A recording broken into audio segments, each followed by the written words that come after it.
सुर में गाना सीखिए पाधानीसा ऐप के साथ। AI powered personal music teacher from Saregama.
आता है जब बहार पे मौसम शबाब का, रहता नहीं ख्याल गुनाह वो सवाब का। आता है जब बहार पे मौसम शबाब का, रहता नहीं ख्याल गुनाह वो सवाब का।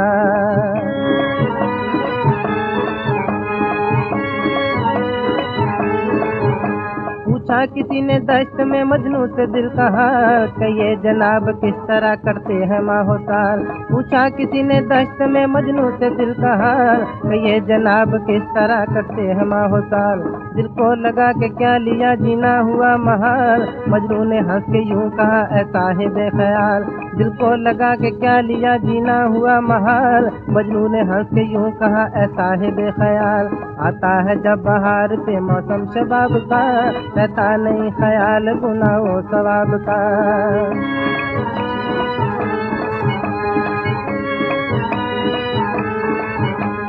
पूछा बुला के हीर से काजी ने ये सवाल, दोज़ख की आग सख्त है इसका भी है ख्याल।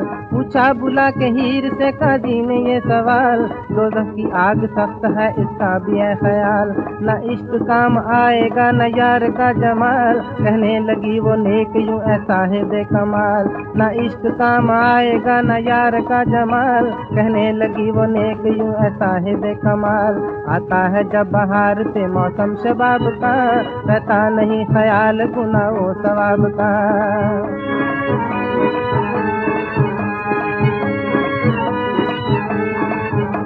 अलमस्त अंगड़ाइयाँ तूफान उठाती हैं, तिरछी निगाहें खून के दरिया बहाती हैं।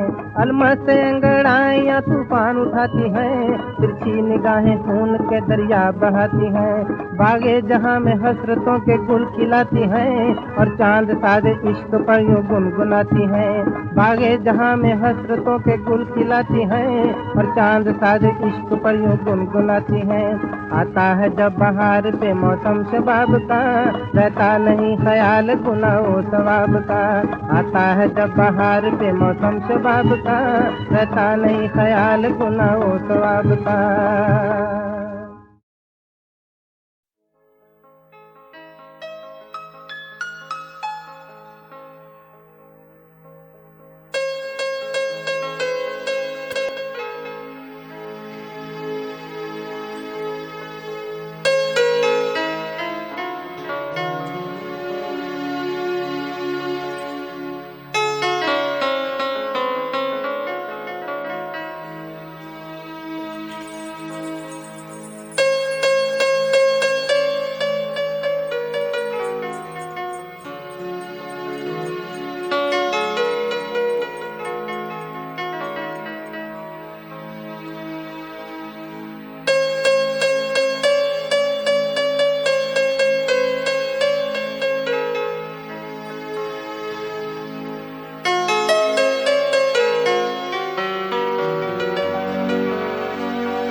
प्रिय देशवासियों, जैसा कि आप सब जानते होंगे कि एक लंबे और कठिन कानूनी संघर्ष के बाद 23 जनवरी 2004 में उच्चतम न्यायालय के फैसले ने तिरंगे को फहराना हर नागरिक का मौलिक अधिकार बना दिया।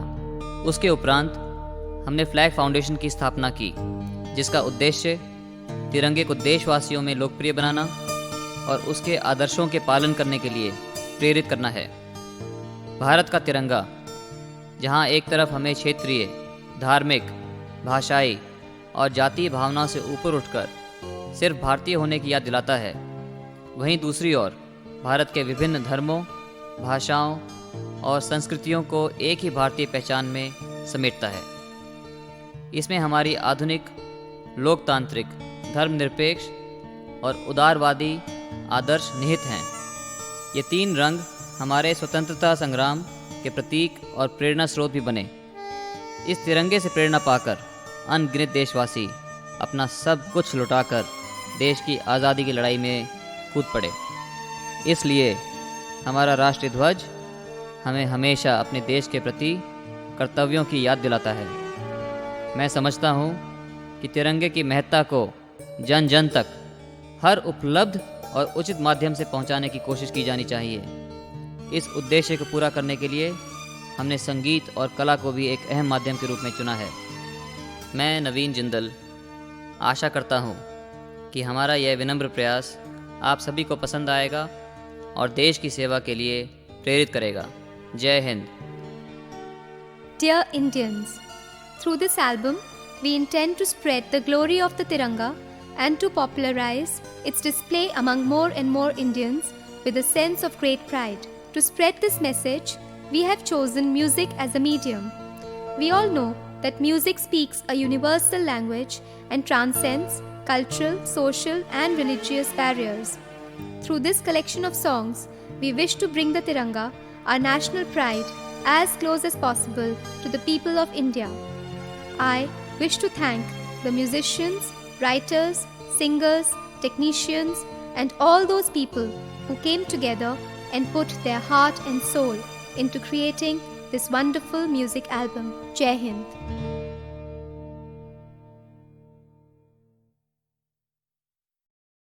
इस लाल किले के ऊपर हमारा कौमी झंडा फहराया था। वो एक खास दिन था हमारे इतिहास में और दुनिया के इतिहास में।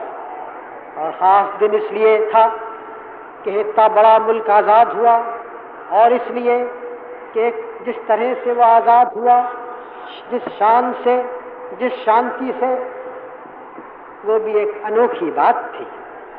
दुनिया के सामने एक मिसाल हो गई थी। हमारा सिर ऊंचा हुआ, दुनिया ने हमारी कदर की और ये झंडा उठा था और हमारा दिल खुश था। अगर सुबह आफ्ताब के निकलने के वक्त वो हमारे एक फतेह की निशानी थी, तो वही शाम हुई जब हमारे हार की भी झलक हमारे सामने आ गई। हार थी दुश्मन से नहीं, दुश्मन पे हमने फतेह पाई। हार थी अपनी कमजोरियों से, अपनी नाइत्तफाकी से, जो कि सब में ज़्यादा खतरनाक बात हुई थी। शेर का सामना शेरों की तरह हमने किया, फिर सांप ने आके हमें पीछे से काटा। मैं इसलिए आपको याद दिलाता हूँ ये कि फिर ऐसे सांप फैले हुए हैं जो पीछे से आके काटते हैं, जो हमको कमज़ोर करते हैं, जो हमें जलील करते हैं, और ये सब जो हमने इतने ज़माने में किया कराया उसको नाश करने की कोशिश करते हैं। कुछ पुराने ज़माने के तरफ देखने, कुछ आज के सवालों का तकाजा हमारे सामने, कुछ एक झलक तस्वीर भविष्य की जिधर हम जा रहे हैं, क्योंकि हमने एक बड़ी यात्रा का इंतज़ाम किया। स्वराज की यात्रा ख़त्म हुई तो उससे बड़ी, उससे मुश्किल सफ़र का इंतज़ाम किया, जिस सफ़र में इस मुल्क के 36-37 करोड़ आदमियों को, सबों को जाना है, मिलकर जाना है, हाथ में हाथ मिला के, ताकि वो सब खुशहाल हों, ताकि उनकी मुसीबतें कम हों, ताकि जो ज़िंदगी के ज़रूरियात हैं वो हर एक को मिले, ताकि ये जो हमारे होनहार बच्चे हैं जिनके ऊपर ग़ुलामी का साया कभी नहीं पड़ा, जो कि पैदा हुए आज़ाद हिंदुस्तान में, वो हमेशा आज़ाद रहें, उनका सिर ऊंचा रहे, खुशहाल रहें और अपनी और मुल्क की तरक्की कर सकें। ये हमने सोचा और इस रास्ते पर हम चले और रास्ते में हजार खाई खंदक, हजार मुसीबतें, कभी सैलाब आके हमें बहा देता, कभी एक रेगिस्तान की तरह से हालत हो जाती, कभी बारिश इतनी ज़्यादा हो कि उसको संभालना मुश्किल, कभी न हो तो उससे भी बदतर। यह हालत हुई। बरसों से आप जानते हैं कि इस मुसीबतों का इस मुल्क ने सामना किया, तकलीफ हुई, परेशानियां हुई, लेकिन हिंदुस्तान का सिर तो नहीं झुका, क्योंकि आखिर में जैसे कि वो एक इम्तिहान का ज़माना था, पुराना ज़माना, जबकि हमने एक साम्राज्य का मुकाबला किया था, उससे खड़ा ये ज़माना आ गया हमारे इम्तिहान का कि कहाँ तक हम मुसीबत में मिलकर रह सकते हैं, कहाँ तक हम मिलकर काम कर सकते हैं, कहाँ तक हम इस और मंजिल को भी पार कर सकते हैं।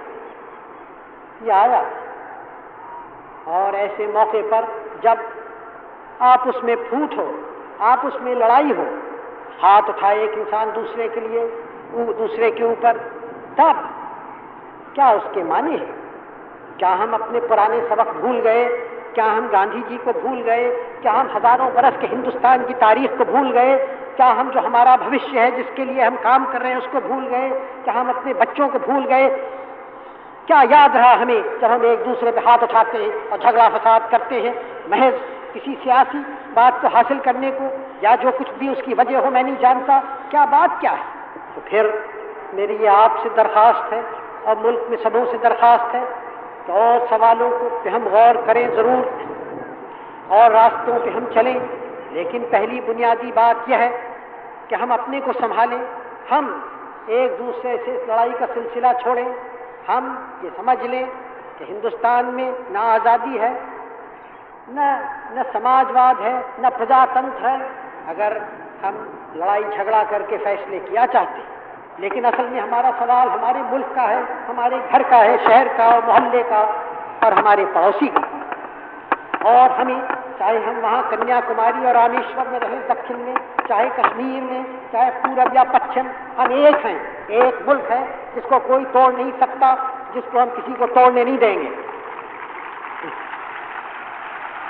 हम और आप हिंदुस्तान के बाशिंदे हैं, हिंदुस्तान के नागरिक हैं, सिटीजन हैं।